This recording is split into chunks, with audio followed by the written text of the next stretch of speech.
د چارسدې غټې وریجې د خپلې ځانګړې خوند او رنګ له وجې نه یوازې په ټول هېواد کې یادېږي، بلکې په نړیوال کچ پاکستانیان یې تعریف کوي. خو همدا دغې وجې د چارسدې او د پښتونخوا صوبې په بېلابېلو چوکونو او بازارونو کې خرڅول کېږي. د غټو وریجو تیاروونکي وایي چې دوی بیګمې وریجې پخوي.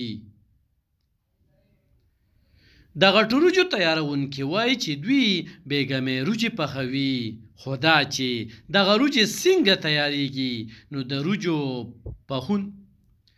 د وریجو پخونکي عارف وایي په بازار کې د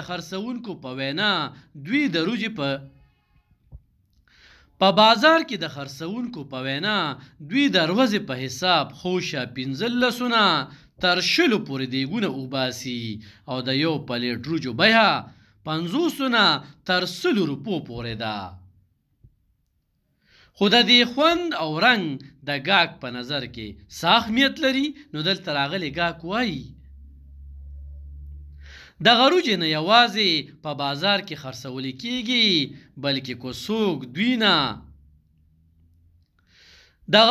یوازې په بازار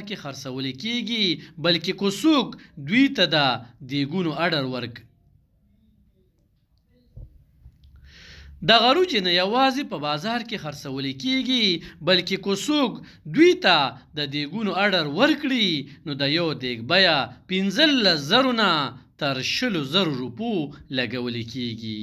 د کیمرامین یاسر خان سره علب خان شیرپو، خیبر نیوز، چارسده.